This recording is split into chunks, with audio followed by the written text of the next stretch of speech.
আপনাদের জন্য একটা দারুণ ব্রেকফাস্ট রেসিপি নিয়ে এসেছি। কড়াইতে একটা প্যান বসিয়েছি, প্যানের মধ্যে দিয়ে দিলাম সামান্য সাদা তেল। আমি কিন্তু এখানে সিসেম অয়েল ব্যবহার করেছি। তেলটা গরম হতে হতে আপনাদের দেখিয়ে দিই, এখানে আমি একটা ব্যাটার তৈরি করে নিয়েছি। এখানে আছে 1 কাপ সুজি, সামান্য 1 মুঠো মতো চিড়ে, এটা তার সঙ্গে একটু আদা আর সামান্য 1/2 চামচ মতো জিরে দিয়ে আমি মিক্সিতে বেটে নিয়েছিলাম জল দিয়ে।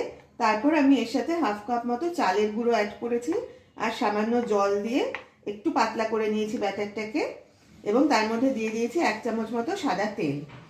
আমার প্যানের তেলটা গরম হয়ে গেছে।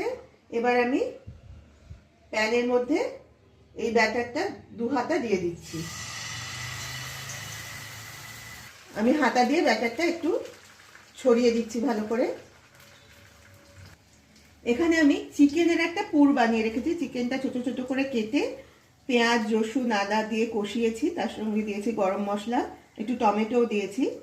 এবার এই চিকেনের পুরটা আমি এখানে দিয়ে দিচ্ছি সরু করে, মানে যেভাবে আমরা পাটিসাপটা বানাই সেরকমভাবেই কিন্তু জিনিসটা বানানো হচ্ছে। এবার এই চিকেন পুরের ওপর দিয়ে দিচ্ছি কিছুটা গ্রেট করা চিজ। এবার আমি পাটিসাপটার মতো এটা মুড়ে দেব। আমাদের কিন্তু ব্রেকফাস্ট রেডি হয়ে গেছে। এটাকে আপনারা বলতে পারেন চিকেন চিজ পাটিসাপটার মতো একটা দারুণ টেস্টি খাবার। আপনারা অবশ্যই এটা ট্রাই করবেন। আর ভিডিওটা ভালো লাগলে অবশ্যই লাইক, কমেন্ট আর শেয়ার করে আমাদের পাশে থাকবেন। যারা ইউটিউব থেকে দেখবেন তারা অবশ্যই চ্যানেলটা সাবস্ক্রাইব করবেন, আর আমার ফেসবুকের বন্ধুরা অবশ্যই পেজটাকে ফলো করে সাথে থাকবেন।